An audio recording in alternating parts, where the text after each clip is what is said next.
sua adoração?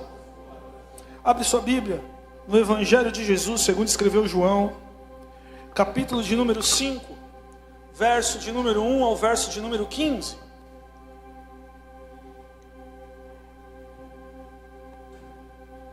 Evangelho de Jesus, segundo escreveu João, capítulo de número 5,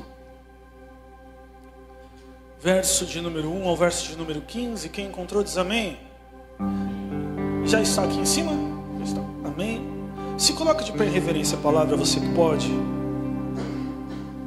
Se não puder, querido, não tem problema. Deus conhece o seu coração, mas se você pode, se coloca de pé. A palavra do Senhor diz assim: algum tempo depois, Jesus subiu a Jerusalém para uma festa dos judeus.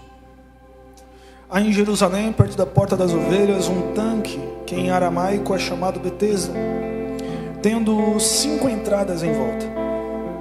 Ali costumava ficar uma grande número de pessoas, doentes e inválidos, cegos, mancos, paralíticos, e eles esperavam o movimento das águas. De vez em quando descia um anjo do Senhor e agitava as águas. O primeiro que entrasse no tanque, depois de agitadas as águas, era curado de qualquer doença que tivesse. Um dos que estavam ali era paralítico, fazia 38 anos. Quando o viu deitado e soube que ele vivia naquele estado durante tanto tempo, Jesus lhe perguntou: você quer ser curado? Disse o paralítico: Senhor, não tenho ninguém que me ajude a entrar no tanque quando as águas são agitadas. Enquanto estou tentando entrar, outro chega antes de mim. Então Jesus lhe disse: levanta-se, pegue a sua maca e ande. Imediatamente o homem ficou curado, pegou a maca e começou a andar. Isso aconteceu num sábado, e por essa razão os judeus disseram ao homem que havia sido curado: hoje é sábado, não é permitido que você carregue a sua maca. Mas ele respondeu: o homem que me curou me disse: pegue a sua maca e ande. Então lhe perguntaram: quem é esse homem que mandou você pegar a sua maca e andar? O homem que fora curado não tinha ideia de quem era ele, pois Jesus havia desaparecido no meio da multidão. Mais tarde Jesus encontrou no templo e disse: olhe, você está curada, não volte a pecar, para que algo pior não lhe aconteça. O homem foi contar aos judeus que fora Jesus quem havia o curado. Quem entendeu diz amém. Feche seus olhos por um momento, coloque sua Bíblia aí no banco. Pai, nós nos colocamos na tua presença. Jesus, obrigado, Senhor, meu Deus, meu Pai, por este momento. Obrigado, Senhor, porque até aqui o Senhor nos ajudou, até aqui o Senhor nos guardou, até aqui o Senhor nos sustentou, e por isso que nós estamos felizes de estar aqui. Senhor, meu Deus e meu Pai, continua falando conosco. Senhor, até esse momento fomos nós que falamos. Senhor, até esse momento nós oramos, até esse momento nós louvamos, até esse momento nós ofertamos, mas neste momento nós queremos te ouvir. Senhor, meu Deus, meu Pai, nós queremos te ouvir a tua resposta, nós queremos ouvir, Senhor, porque esse não é um ambiente comum, isso não é mais uma reunião, isso não é mais um domingo, não, é um culto, e um culto é único, um momento é único. Senhor, meu Deus, meu Pai, que nesse momento o Senhor venha bradar o nosso coração. Senhor, é o teu Espírito Santo que nos convence, é o teu Espírito Santo que nos convence daquilo que nós temos que fazer, daquilo que não temos que fazer. Senhor, o teu Espírito Santo é o que nos convence, Senhor, meu Deus e meu Pai, do inferno, do pecado e da morte. Senhor, então venha continuar nos convencendo nesse momento. Nós precisamos cada vez mais de Ti. É o que eu te peço no nome santo de Jesus. Quem crê nisso diz amém. Sente-se louvando e agradecendo o nome santo de Jesus.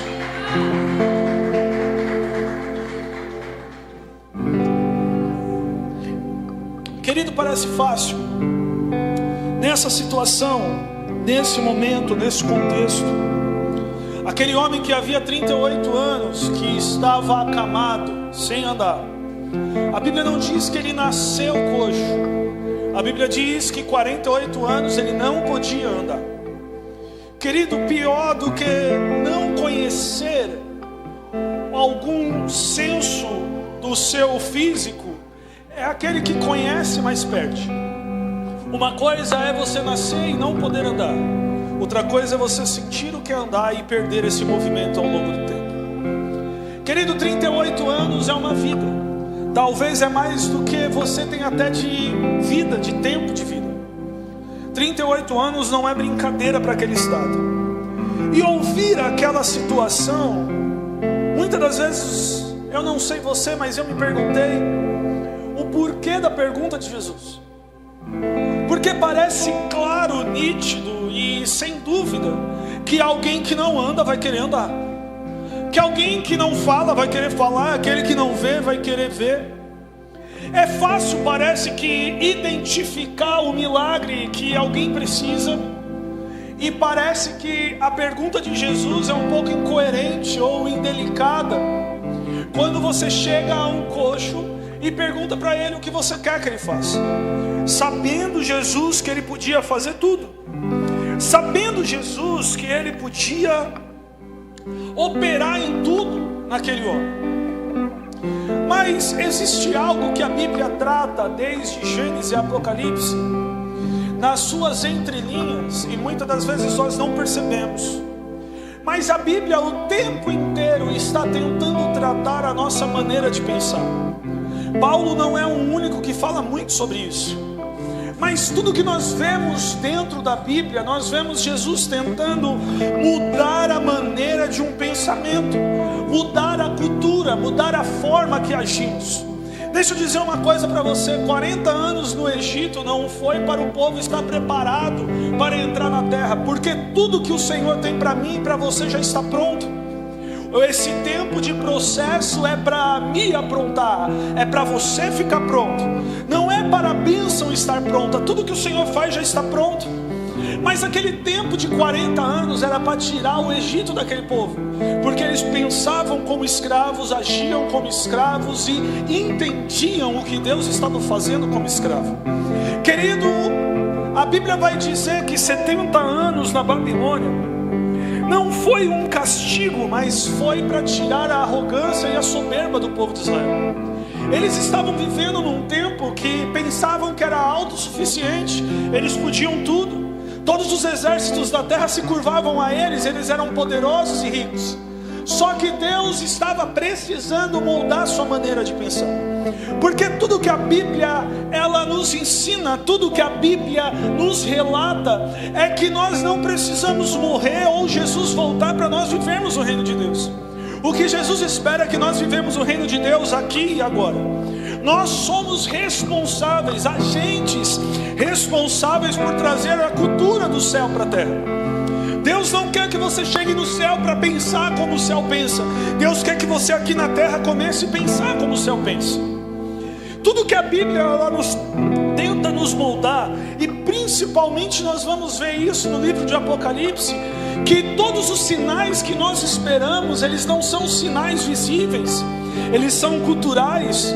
A maioria, ou 99,9% da perseguição que nós vemos e endemonizamos tanto o livro de Apocalipse, parece que vai acontecer coisas catastróficas, mas tudo que o livro de Apocalipse fala é que existe uma cultura que irá começar a nos perseguir, que existe uma cultura implantada, que nós não podemos pensar da mesma forma, que nós não podemos agir da mesma forma, e que nós não podemos nos entregar a ela. Querido, o nosso mundo, como Paulo vai dizer, ele jaz do maligno. O que isso significa? Não é que o maligno é dono do nosso mundo, é que ele já está morto junto com o nosso mundo, ele já está condenado com o nosso mundo. Nós vemos cada dia mais uma cultura, um tipo de pensar que infelizmente está entrando dentro da igreja.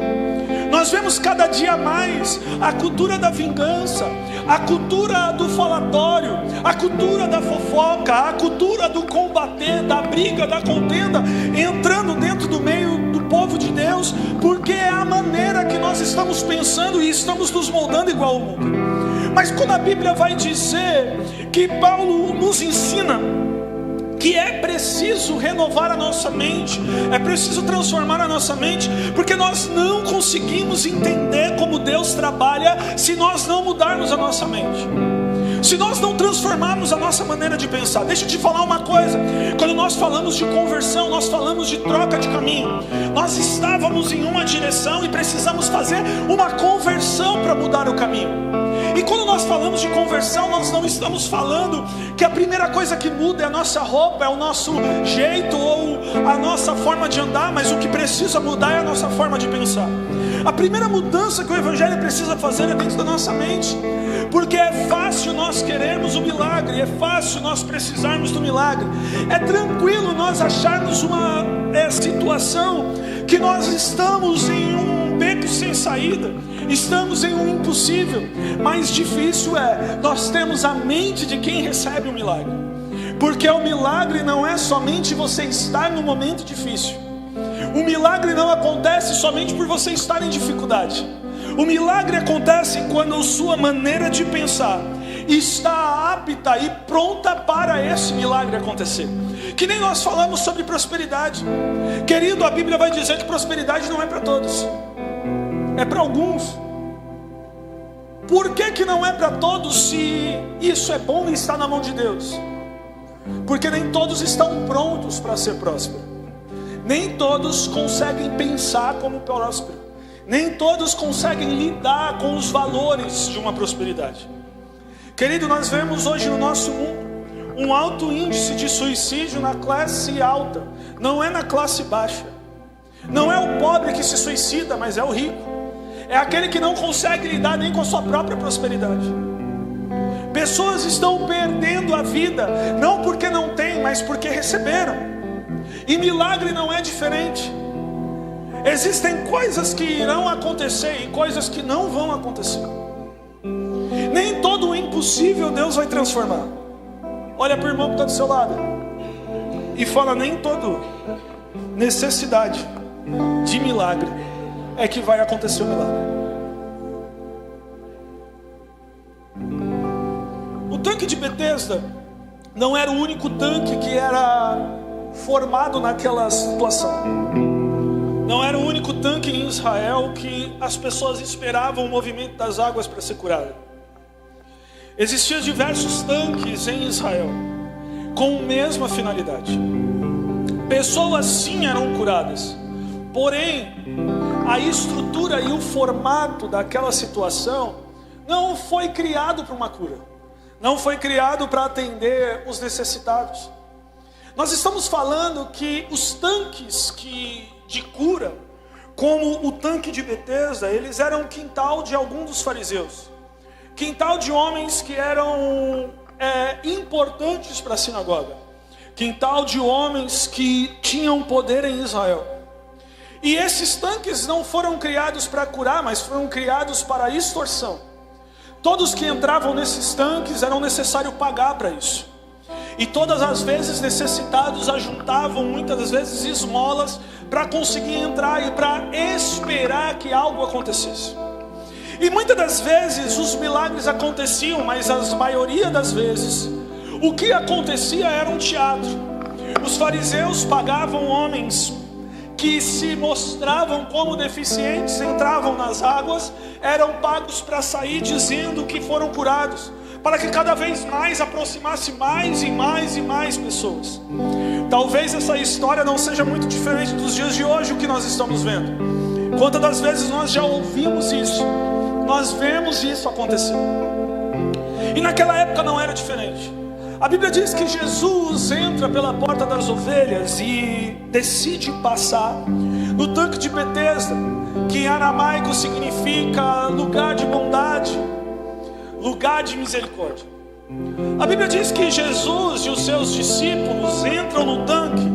Então Jesus e os seus discípulos pagaram para estar lá dentro, porque você não entrava de graça naquele lugar.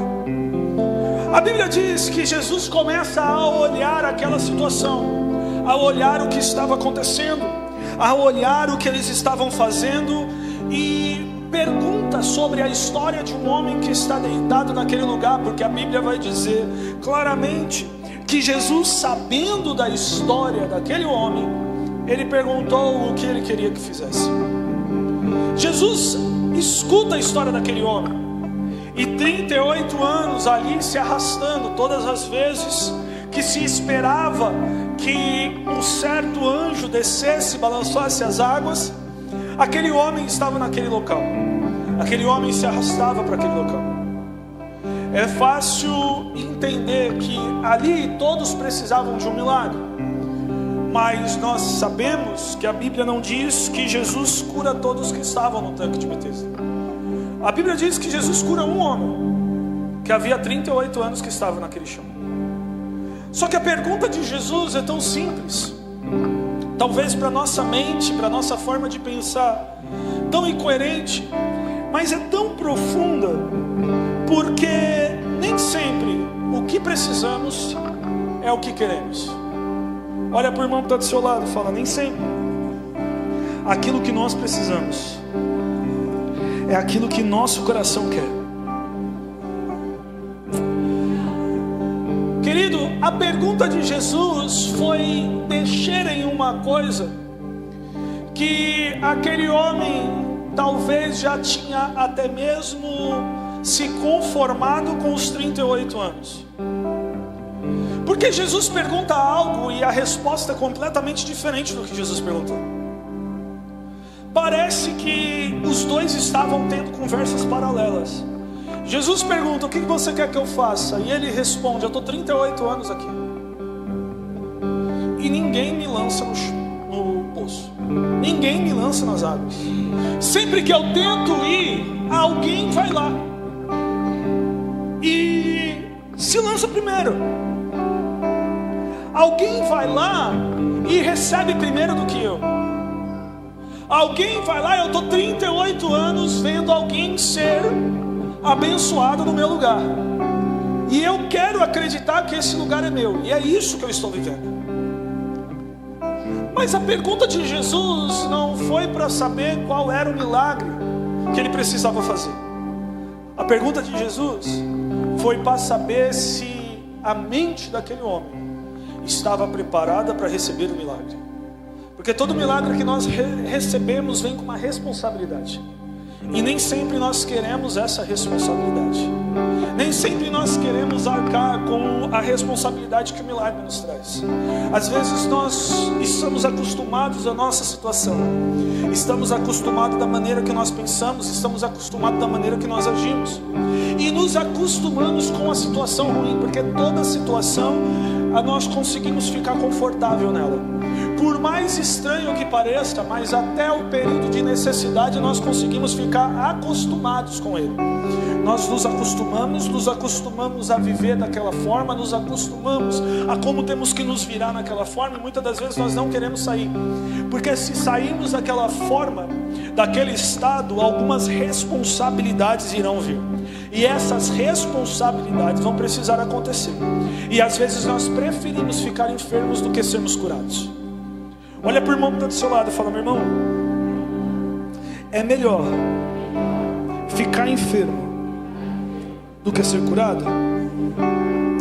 A pergunta parece óbvia, lógica, mas não é assim que funciona. A Bíblia diz que existia um cego na beira do caminho com uma capa pedindo esmola. A Bíblia nem fala o nome dele, porque Bartimeu não é nome. Bartimeu significa filho de Timeu. Era como eles se conheciam, aquele homem. E Jesus faz a mesma pergunta, porque aquilo iria responsabilizar aquele homem de uma forma diferente. Deixa eu te dizer uma coisa: às vezes nós estamos acostumados aos benefícios que a situação ruim nos traz. Como assim, pastor? Às vezes nós estamos acostumados com os auxílios, com as ajudas, e nós estamos acostumados com aquela situação. Deixa eu te dizer uma coisa: essa semana eu estava vendo uma reportagem, estava dizendo que o desemprego no Brasil é o menor índice de todos os anos. E deixa eu te falar uma coisa: isso é a maior mentira que pode se falar. Por quê? Porque existe 53 milhões de pessoas no Brasil que recebem Bolsa Família. 1/4 da nossa população é beneficiada da Bolsa Família. E as pessoas que são beneficiadas da Bolsa Família não são contadas como desempregados. Não são. Porque até mesmo se receber o benefício de um CLT, ela perde o Bolsa Família. E existem muitas pessoas no nosso país que já não procuram mais sair da situação, sair daquela situação de ter tido a necessidade de receber um auxílio. Tem pessoas que já não procuram mais, porque o auxílio recebe todo mês, recebe toda vez, e se acostuma a viver naquela margem. Sabe que ali vai receber e amém, não precisa se esforçar, não precisa ter a responsabilidade de procurar um emprego, acordar cedo, nem nada disso. Existem pessoas que se acostumam com essa situação. Nós vemos muito disso, querido. A pandemia foi um revelar de caráter do brasileiro. Quando nós entramos na pandemia, o nosso governo liberou um auxílio para quase 80% da população. Foi a época que nós mais vimos vizinhos fazer churrasco. Foi a época que nós mais vimos carrinhos dentro do supermercado carregados de bebida alcoólica. Porque o auxílio não era necessário, mas acomodava. E deixa eu dizer uma coisa: existem momentos que nós inconscientemente acostumamos com a ajuda, acostumamos com estender a mão, acostumamos com a situação que nós estamos vivendo. Querido, muitos preferem que o milagre não aconteça do que ter a responsabilidade de sair daquela situação e agora ter que correr atrás do dia a dia. Quando Bartimeu foi curado, a primeira coisa que Bartimeu faz é tirar a capa. Por quê? Porque agora ele já não era mais um mendigo. Agora ele via. Agora ele não podia mais viver à margem da estrada pedindo esmola. Agora ele precisava trabalhar. Quando Jesus chega naquele homem, a pergunta que Jesus queria saber é se ele queria realmente andar, se ele queria realmente ter que carregar a cama, se ele queria realmente sair daquela situação. Fácil é olhar e falar: um doente precisa ser curado, mas muitos preferem receber o auxílio doença, receber a ajuda da doença, receber aquilo que a doença nos proporciona. Deixa eu te dizer uma coisa. Essa semana eu estava vendo um psiquiatra, uma reportagem de um psiquiatra, e duas coisas que eu achei extremamente interessante. Primeira, ele diz que o nosso tempo está julgando muitas pessoas como TDAH, mas na verdade é falta de criação dos pais. Se os pais não ensinarem as crianças a esperar, vai parecer que no dia de amanhã elas têm TDAH, porque elas não querem esperar, elas são ansiosas. Os pais não conduziram a uma tranquilidade. Segunda coisa que esse psiquiatra diz, que 80% das pessoas que ele recebe no consultório dele, elas querem estar doentes, elas querem ter depressão, elas querem tomar remédio, porque elas querem os benefícios que a doença traz para elas. A atenção que elas querem é o que a doença traz para elas. São pessoas completamente carentes, que não têm a atenção das pessoas que estão em volta, então elas buscam uma forma de chamar atenção, uma forma de entrar no vitimismo, uma forma de se sentir o coitado, uma forma de se sentir o pequeno, uma forma de ter a atenção das pessoas que ela não tem no seu cotidiano. Isso é muito preocupante, porque nós estamos gerando tempos tão difíceis, conforme uma das frases que nós conhecemos muito de um príncipe de Dubai, que ele diz: o meu avô, ele passou tempos difíceis e ele ensinou meu pai construiu tempos melhores e ele não me ensinou, e eu estou fazendo tempos difíceis retornar, porque eu não sei o que é agir nos tempos difíceis. Nós estamos gerando uma geração que está doente, e não está doente fisicamente, mas ela está doente emocionalmente. Ela está doente por emoção, Ela está doente porque ela quer chamar a atenção. Ela quer chamar a atenção para si. E nós vemos inúmeras pessoas nos dias de hoje. Em todos os lugares que nós fomos, as pessoas querem chamar a atenção. Ela quer ser o centro daquilo. Ela quer ser o alecrim dourado. Ela quer que toda a atenção do ambiente seja voltada a ela. E existem pessoas que preferem parecer doentes, tomar remédio controlado, para chamar uma atenção que naturalmente elas não têm. Isso é extremamente preocupante. Porque deixa eu te falar uma coisa, querido. Medicamento, ele melhora aquilo que você está passando e piora 10 coisas. Se você está com uma dor na minha perna, eu lembro que na época que eu estava de muleta, eu estava tomando inúmeros remédios por dia. Inúmeros. Tramal já não fazia nem mais efeito. A minha perna, quando eu tomava remédio, passava dor. Mas o meu estômago ardia de tanto remédio que eu estava tomando. Eu estava tentando tirar a dor de um lugar, mas acarretando outros problemas. E a consequência disso é que daqui 20 anos, 30 anos, nós vamos ver o maior índice de pessoas doentes na Terra. Nós vamos ver doenças que a gente nunca viu. E eu não estou falando de pandemia, eu estou falando de uso excessivo de coisas que nós não precisamos. Querido, eu não estou dizendo que tomar medicamento é errado, muito pelo contrário. Se você está doente, Deus deixou a medicina. Se você está doente, Deus deixou a inteligência do ser humano para estudar. Mas eu estou dizendo que existem pessoas que querem chamar a atenção e preferem viver à margem do que ser curadas. Triste situação, mas é isso que acontece.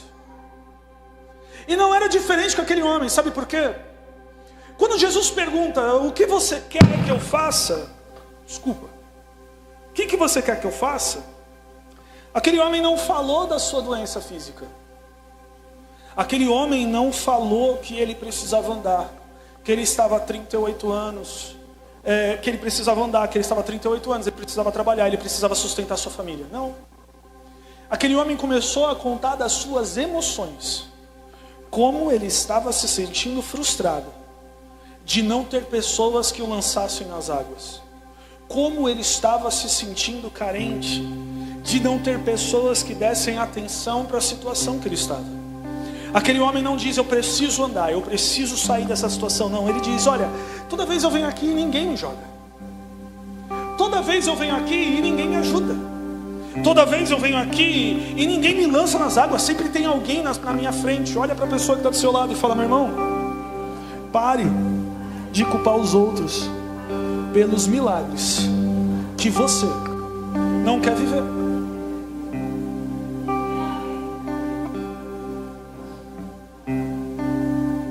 Porque a coisa mais fácil que tem é nós jogarmos a culpa de algo em alguém. É a coisa mais fácil que tem. Existe uma frase de um pensador francês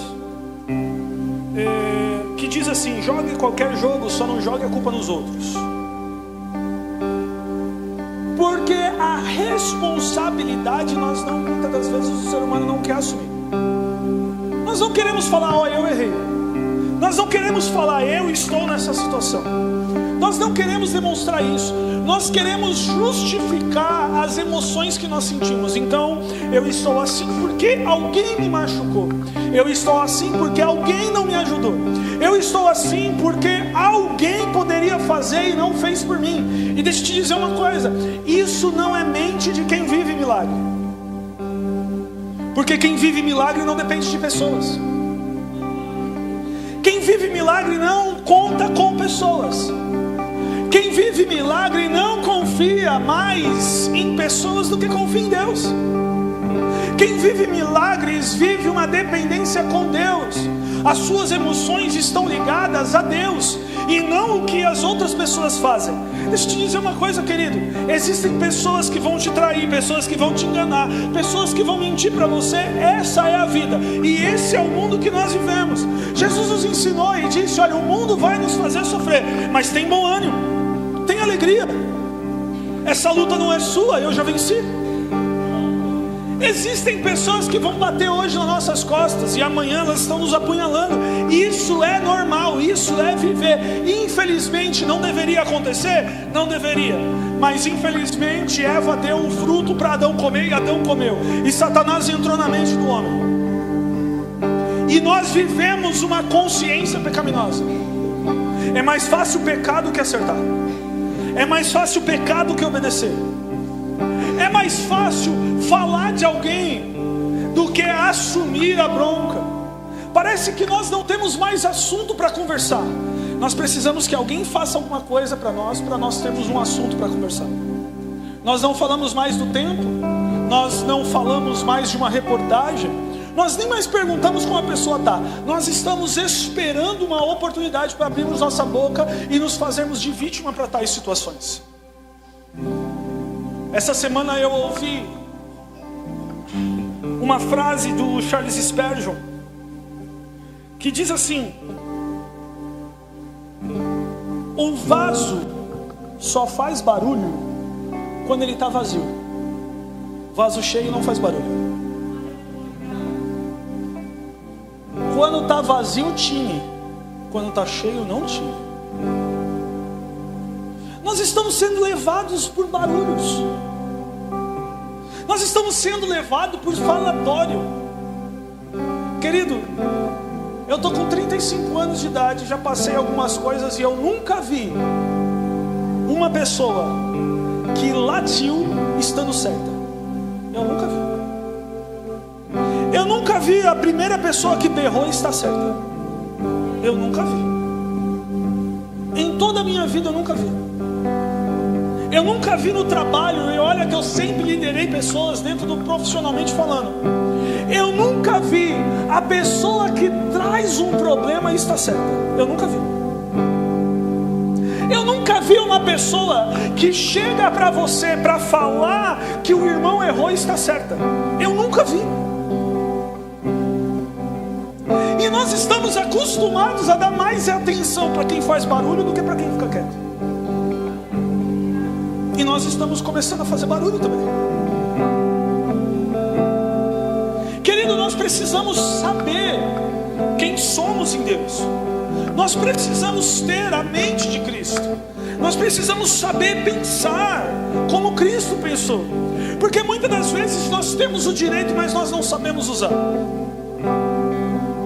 Existe uma citação do mesmo Spurgeon que ele diz o seguinte: uma vez ele foi na casa de uma senhora que estava prestes a morrer. Ele foi fazer uma visita.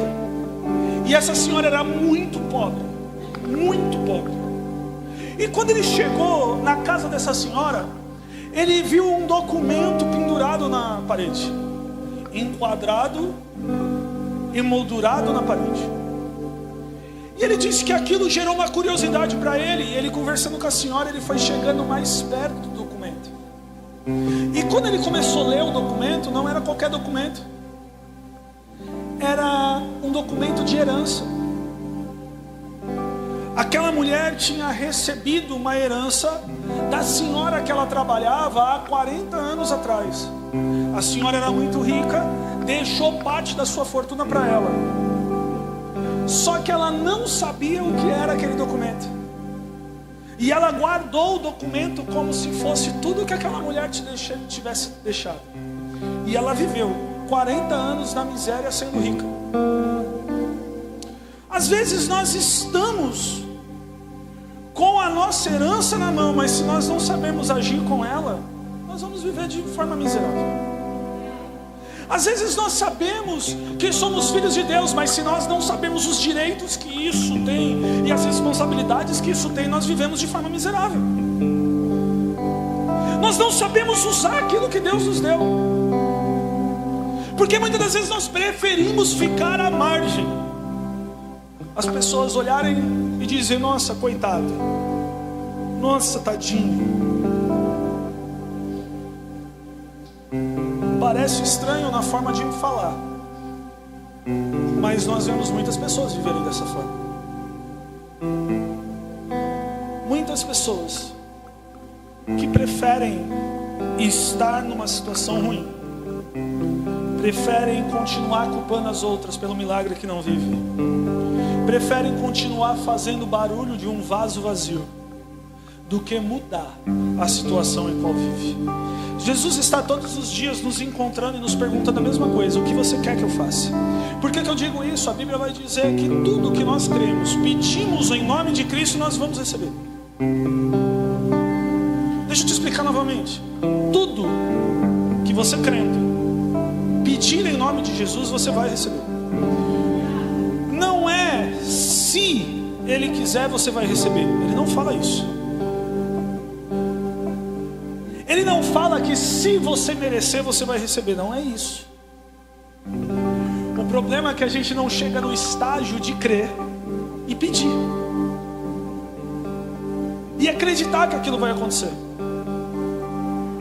Porque muitas das vezes nós estamos acostumados a falar que somos cristãos, acostumados a vir para a igreja, acostumados a encontrar com os nossos irmãos, mas em nenhum momento nós parecemos com Cristo, pensamos como Cristo e agimos como cristão. Porque ser cristão, querido, não é vir para a igreja. Ser cristão não é membrar em um ministério. Ser cristão não é trabalhar numa igreja. Ser cristão é você ser imitador de Cristo. E ser imitador de Cristo não é a coisa mais fácil que tem. E nesse momento eu convido você a fazer um autoexame. Se as suas atitudes parecem com as atitudes de Cristo que nós vemos. Porque isso é ser cristão. É tentar parecer com Cristo o tempo inteiro. Tentar pensar como Cristo pensa. Aquele homem, naquele momento daquela pergunta, ele despejou em Jesus tudo aquilo que ele estava sentindo. Tudo aquilo que ele tinha passado. Existem coisas da nossa história que nos machucam. Nós somos seres humanos. Ninguém está dizendo que você não vai sentir dor. E nunca foi prometido isso. Mas a Bíblia diz que nós não podemos viver na dor. Viver na situação. Existem pessoas que por causa de um luto elas se enterram junto. E a própria Bíblia vai dizer que deixa os mortos cuidarem dos mortos. Existem pessoas que por causa de uma perca, a mente dela para no tempo. Ela vive a vida pensando naquilo que se perdeu, naquilo que um dia foi e agora não é mais. Pensando nas pessoas que poderiam ter ajudado ela a sair daquela situação, mas ela não se levanta para sair. Jesus está todos os momentos, todos os dias, querendo fazer um milagre. Jesus está todos os momentos querendo transformar a nossa vida, mas muitas das vezes nós não damos atenção para a pergunta que Ele faz. E quando nós ouvimos uma situação dessa, nós preferimos despejar todo o nossa frustração e o nosso sofrimento do que dizer o que nós precisamos. Nós estamos vivendo em uma geração de um evangelho tão doente. Uma geração que não conhece mais a Cristo, que não vive mais milagre, que está acostumada a estar dentro da igreja, sem lembrar o que nós estamos fazendo aqui ou a responsabilidade que nós temos. E a responsabilidade eu não estou dizendo do trabalho que você faz dentro do seu ministério, eu estou dizendo da sua responsabilidade com Deus. Que nós estamos acostumados a gerar, a falar e a fazer barulho daquilo que nos machucou, mas nós não continuamos, nós não estamos dispostos a pagar o preço da responsabilidade de um milagre. Porque aquele homem, 38 anos, ele estava ali deitado. Deixa eu te dizer uma coisa, eu não sei com quantos anos que ele ficou coxo, paralítico. Mas se foi na infância, ele não tinha nenhuma profissão. Ele não aprendeu a fazer nada. Se foi na infância, aquele homem não sabia como se sustentar. Ele estava acostumado a pedir. E deixa eu falar uma coisa para você. Virar a chave de um dia para a noite, se levantar, pegar a cama e começar a viver não é a coisa mais fácil que tem. Porque Jesus fez um milagre, mas agora era com Ele. O continuar era com Ele. Querido, deixa eu te falar uma coisa. Existem milagres que não acontecem, porque se mesmo eles acontecerem, nós continuamos vivendo como se estivéssemos no meio do problema. Israel deixou o Egito, mas o Egito não deixou Israel. Os costumes não deixaram. A sensação da escravidão não deixou. Eles pensavam como escravos. Eles agiam como escravos. Eles não estavam acostumados a tomar atitude. Eles não estavam acostumados a tomar decisão. Sendo que todas as decisões que se deparam aquele povo no deserto para tomar, eles preferem começar a murmurar, lembrar do passado, do que ter que achar uma solução. Eles não sabem achar solução, porque a mente deles está aprisionada. Eles já saíram do lugar de escravidão, eles já não trabalhavam mais como escravos, eles estavam andando livremente, mas a mente estava cativa. A forma de viver é a forma de viver de um escravo. Ah, não tem água. Ah, Moisés, por que nos trouxe aqui? Nós não vamos procurar. Nós não vamos tentar ir para uma outra cidade. Nós não vamos tentar continuar o caminho. Nós não vamos achar uma solução. Nós vamos reclamar. Por que você nos trouxe aqui? Ah, não tem carne. Não, nós não vamos nos preocupar que os nossos animais, eles precisam procriar. Nós precisamos ter animais. Não, nós vamos reclamar que eu estou com vontade de comer carne. Isso é a mente de um escravo. Isso é a mente de alguém que não vai viver milagre. Isso é a forma de pensar de alguém que vai estagnar em sua vida, que não vai conhecer o poder de Deus, não vai conhecer o que Cristo pode fazer.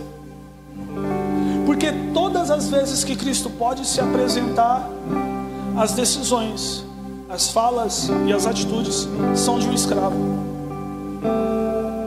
São de alguém que prefere reclamar do que resolver. São de alguém que prefere questionar em vez de se entregar. São de alguém que não sabe nem se agir com fé. Porque quando nós falamos sobre fé, é a coisa mais abstrata que a Bíblia explica. É uma explicação que nós não conseguimos nem entender.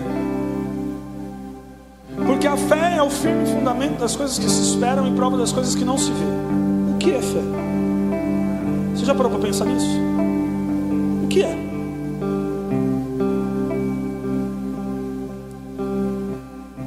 Existem pessoas que conhecem a Cristo, ouvem falar, mas não sabem o que é viver em fé. Não sabem o que é utilizar a fé. Porque a fé não é só descansar, mas a fé é obedecer, a fé é ouvir, a fé é seguir, a fé é continuar. E assim descansar. Ah, eu estou agindo com fé, mas quando a coisa aperta você murmura. Querido, da mesma forma que a adoração ela é recebida no céu, a murmuração é recebida no inferno. É a adoração que Satanás quer que saia da nossa boca. Satanás sempre buscou adoração. Ele buscou a adoração do próprio Jesus. Ele leva Jesus, mostra a glória desse mundo e fala: olha, se você me adorar, eu posso te dar tudo isso, porque foi me dado, foi colocado nas minhas mãos. Ele busca adoração o tempo inteiro. E quem murmura adora Satanás, porque é isso que ele espera. Ele espera a sua reclamação. E reclamação significa clamar com intensidade as maldições. Isso significa reclamação. Você está clamando por maldição e achando que está vivendo a fé. Querido, eu entendo que o tempo pode ter te machucado, pessoas podem ter te machucado, a situação pode ter te machucado. Não é fácil viver, não é brincadeira viver. Mas você vai viver assim até quando? Você vai esperar 38 anos para alguma coisa acontecer na sua vida?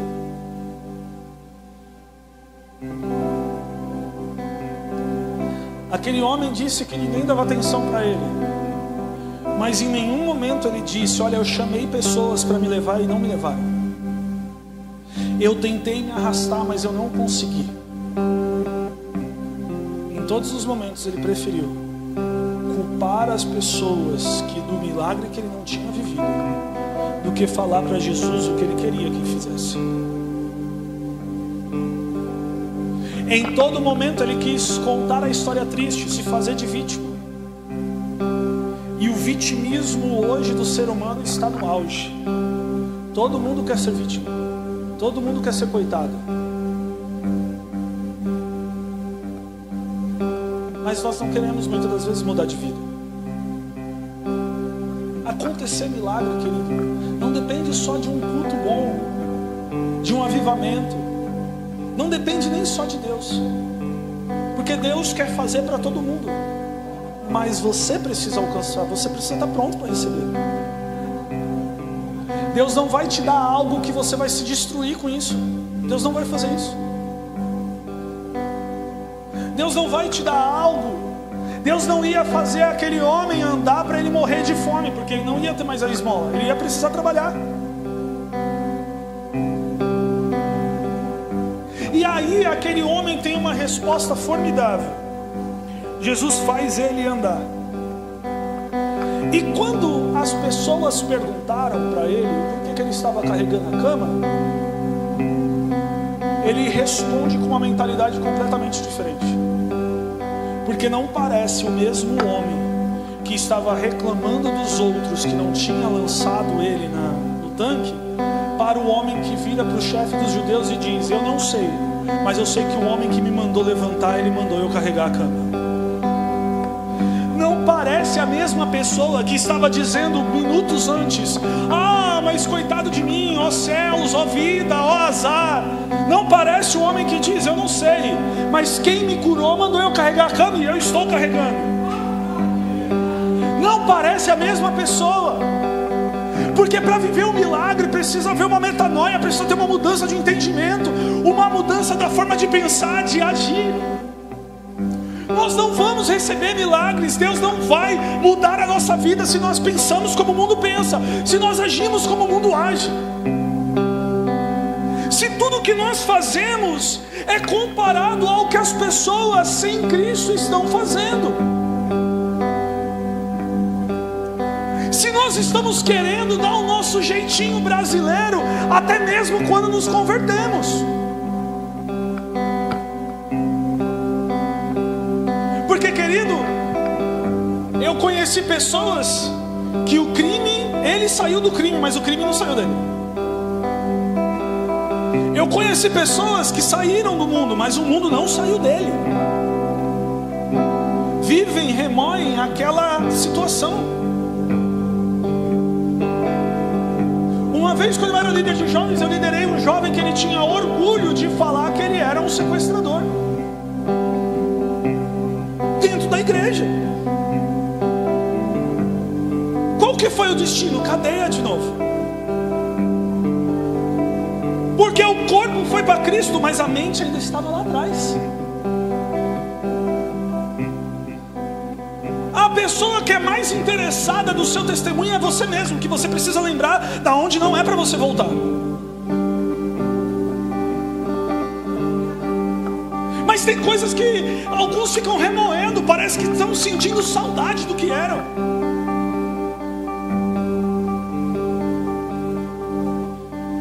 Querido, viver milagre é mudar a mente.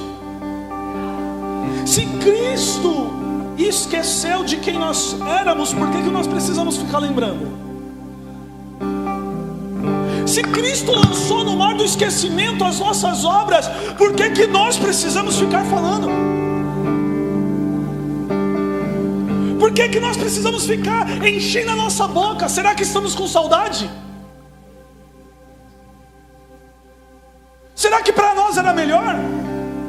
Será que os barcos ainda estão nos postos, esperando que algo dê errado para voltar e pegar e ir pescar de novo?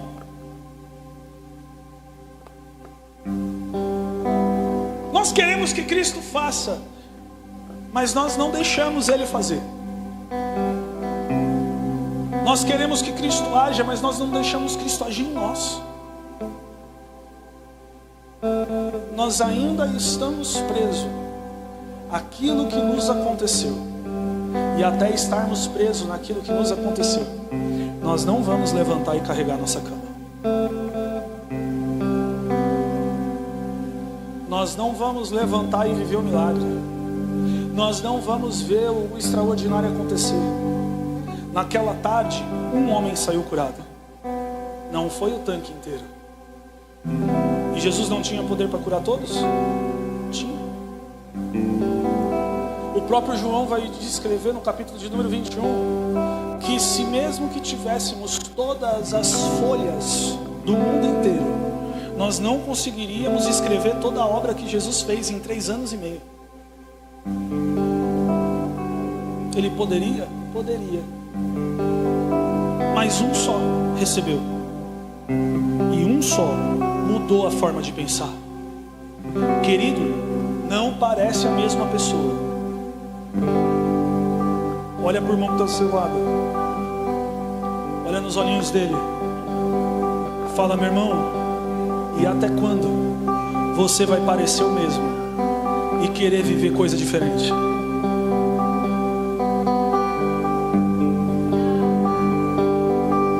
Feche seus olhos por um momento.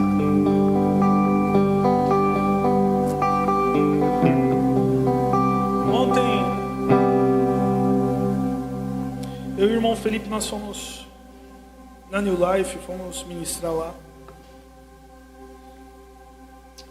E nós estávamos ministrando sobre cruz. E não tem como falar sobre cruz se nós não falarmos sobre Lucas capítulo de número 9, verso de número 23 em diante, que significa: negue-se a si mesmo, toma a sua cruz e segue. Muitas das vezes nós queremos o milagre, nós queremos o sobrenatural, nós queremos a mudança externa, mas nós não queremos carregar nossa cruz.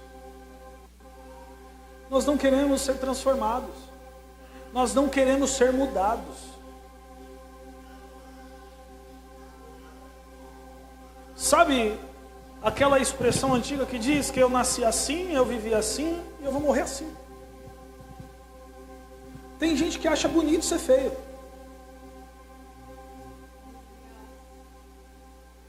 Isso não é a mentalidade de Cristo. Paulo vai dizer que nós precisamos pensar como Cristo pensou. Porque só assim nós vamos agir como Cristo agia. Nós estamos querendo agir como Cristo agia sem pensar como Cristo pensou. E as nossas ações, elas são direcionadas por aquilo que nós pensamos. O mundo vai chamar isso de sinergia. E nós vamos chamar isso de metanoia.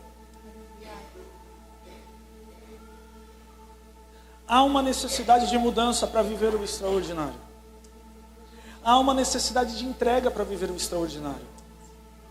Há uma necessidade de você permitir que Cristo entre e cure as feridas que ainda te prendem a um passado que nunca passa. O próprio Jesus vai dar uma lição extraordinária para os discípulos. Ele fala, vocês vão pregar o evangelho por um momento. E se alguma cidade te maltratarem, não te receberem, vai para a porta da cidade, sacode a poeira dos pés e parte para a próxima.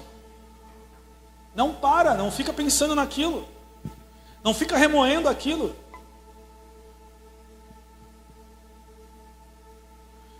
A Bíblia não nos promete que nós vamos ganhar todas as batalhas.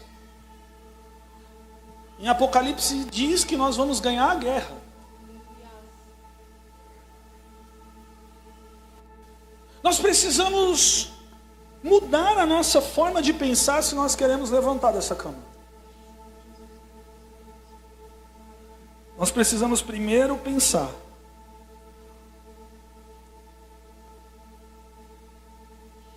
como alguém que recebeu a vitória, antes de receber a vitória.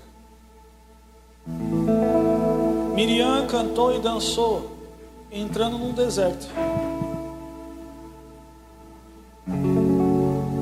Davi compôs 85% 90% dos seus salmos fugindo de Saul.